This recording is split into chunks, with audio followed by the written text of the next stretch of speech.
আর আমি দীপা চক্রবর্তী। আমার এই ছোট্ট পেজে আপনাদের স্বাগত। আমি আজ রান্না করব ফুলকপি ট্যাংরা মাছ আলু দিয়ে ঝোল। প্রথমে কড়াইয়ে তেল দিয়ে একটু হলুদ দিয়ে দিয়েছি মাছগুলো সুন্দর করে ভেজে তুলে নেওয়ার জন্য। মাছগুলো কড়াইয়ে লাগবে না হলুদ দেওয়ার ফলে। মাছগুলো তুলে নিলাম।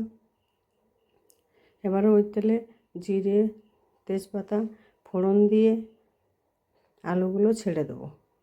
আলুগুলো ছেড়ে দেওয়ার পরে ভাজা ভাজা হয়ে গেলে একটু লাল লাল হয়ে গেলে তুলে নেব। ওই তেলেই আমি ফুলকপিগুলো সিদ্ধ করে রেখেছিলাম। ফুলকপিগুলোকে ভালো করে ভাজা হয়ে গেলে ওখানে আলু ছেড়ে দিয়ে আবার একটু নাড়াচাড়া করব।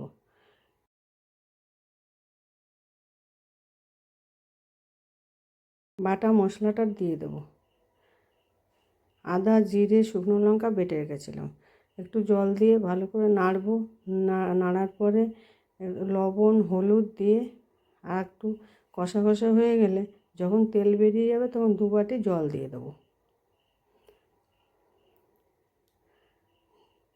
জল দেওয়ার পরে ফুটে উঠলে মাছগুলো ঢেলে দেবো। মাছ ঢালার পরে আমি ঢেকে দেবো। 2 মিনিটের জন্য ঢাকবো।